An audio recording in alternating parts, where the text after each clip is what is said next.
Life's end. Isn't it beautiful? It's almost tragic.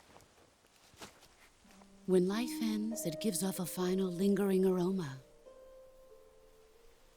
Light is but a farewell gift from the darkness to those on their way to die.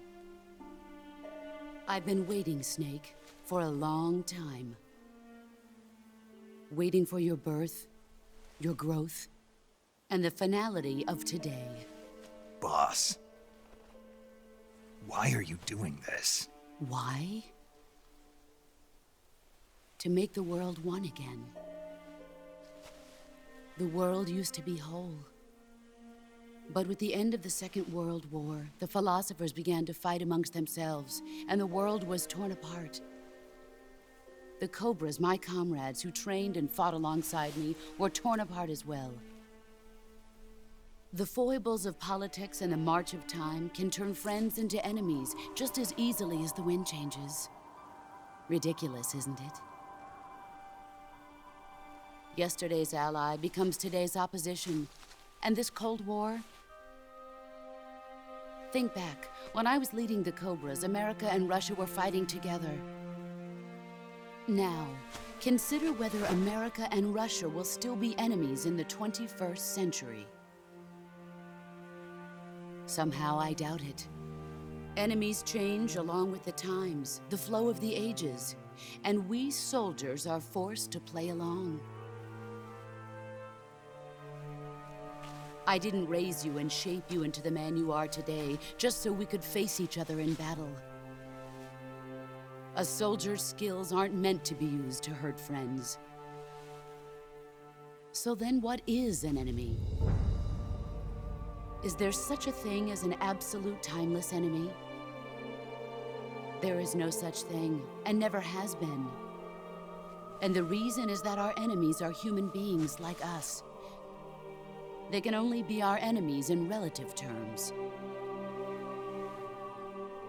The world must be made whole again. The philosophers must be reunited. I will devote my skills to that purpose. And with the Colonel's money, I will achieve that end. Just as I once created the Cobras. They are my family. I may no longer be able to bear children, but I still have a family. It was November 1st, 1951. I was in the Nevada desert participating in atomic testing. The name Nevada is derived from Spanish, covered in snow, white as snow. And snow is exactly what I saw in that Nevada desert. It froze my blood white. Snake, you were an atomic test subject, weren't you? On Bikini Atoll. That's part of the reason I was drawn to you. You and I are alike. We're both slowly being eaten away by the karma of others. We'll never have the chance to die peacefully of old age. We have no tomorrow. But we can still have hope for the future. In 1960, I saw a vision of the ideal future from space. 3 years earlier, the Soviet Union had succeeded in launching Sputnik, the first man-made satellite in history, into orbit. This came as a huge shock to the United States. In response, America threw everything it had into its own manned spaceflight project, the Mercury program. Even as the Soviets seemed poised to send their first man into space, America was still experimenting with chimpanzees and rockets. The government wanted human data. So they secretly decided to send a human being into space. I was the one they chose. At the time, they didn't have the technology to block out cosmic rays, and whoever they sent up would inevitably be exposed to heavy radiation. That's why they chose me. After all, I'd already been irradiated once. Of course, you won't find any of this in the history books. I could see the planet as it appeared from space. That's when it finally hit me. Space exploration is nothing but another game in the power struggle between the US and the USSR.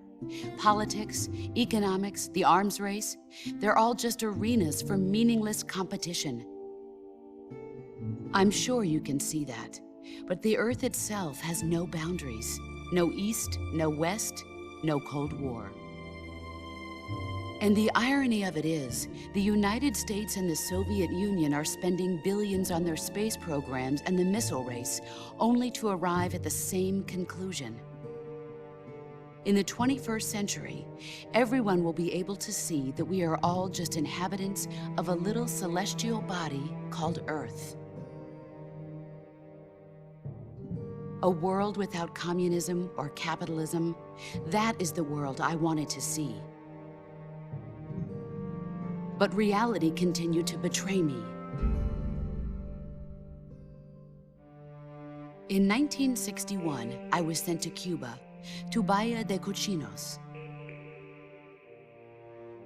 It was part of a CIA-sponsored invasion under the guise of taking Cuban exiles back to their country. But the US government betrayed them. Our weak-kneed president held back their air support. Defenseless, the exiles were annihilated by the Cuban army. All I could do was watch in silence. I was set up by the very country I'd sacrificed so much for, by the very government I dedicated my life to defending. I was driven from the surface world, and I went underground. Then, 2 years ago, I faced the Sorrow, my old comrade in battle. He was my friend. But one of us had to die. I was left with no choice. The Sorrow gave his life for me. There is no enmity between us. One must live, and one must die. That was the mission. The ones who gave me that mission were the philosophers. Early in the 20th century, the true holders of power in the United States, the Republic of China, and the newly formed Soviet Union gathered together in a secret meeting that would later be known as the Wise Men's Committee. The secret pact they formed there marked the beginning of the philosophers. But the last of the original members died in the 1930s. After that, the organization began to run out of control, and the Wise Men's Committee degenerated into a mere shell of its former self. The philosophers of today have no sense of good or evil. Their influence extends to countries and organizations involved in every aspect of every war. They have become war itself. That's how they operate. The sacrifices of war cause a shift in the times. This shift leads to renewed conflict, and in turn triggers the next war. Like a nuclear chain reaction, each conflict sparks countless others, forming an endless spiral that will continue on for eternity. Do you understand what I'm saying, Snake? By consuming me and you, the philosophers intend to keep that cycle going forever. It was my father who explained all of this to me. He was one of them. You see, I am the last remaining child of the philosophers. But after he revealed the truth, my father was killed by that same shapeless, formless organization. And my father isn't the only thing the philosophers have taken from me. In June of 1944, the Cobras and I took part in the landing at Normandy. We'd been given a top-secret mission to locate and destroy enemy V-2 rocket installations. I was pregnant at the time. The Sorrow was the father. I gave birth on the field of battle. a beautiful baby boy. But my child was snatched away from me by the philosophers.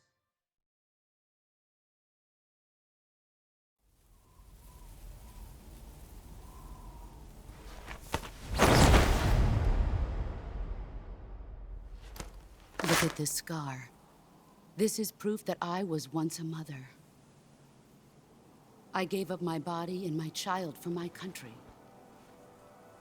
There is nothing left inside me now. Nothing at all. No hatred, not even regret. And yet sometimes at night, I can still feel the pain creeping up inside me, slithering through my body like a snake.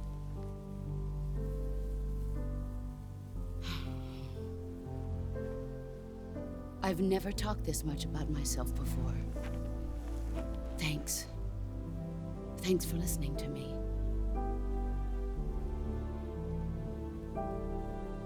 I feel content. Snake? Commence the operation. I raised you. I loved you. I've given you weapons, taught you techniques, endowed you with knowledge. There is nothing more for me to give you. All that's left for you to take is my life, by your own hand. One must die, and one must live. No victory, no defeat. The survivor will carry on the fight. It is our destiny. The one who survives will inherit the title of boss. And the one who inherits the title of boss will face an existence of endless battle. I'll give you 10 minutes. In 10 minutes, MiGs will come and bomb the hell out of this place. If you can beat me in less than 10 minutes, you'll be able to escape in time. Let's make this the greatest 10 minutes of our lives, Jack. Boss. You're a soldier. Finish your mission. Prove your loyalty. Face me.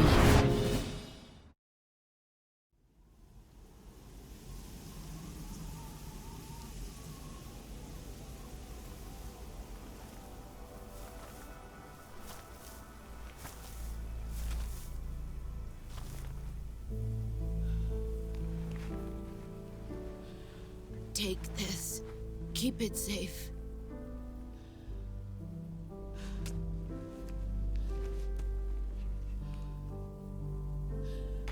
It's our only hope.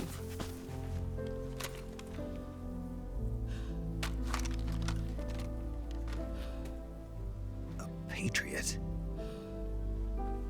Why are you giving me this? Jack.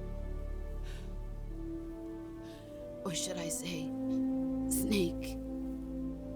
You're a wonderful man. Kill me. Kill me now. Do it.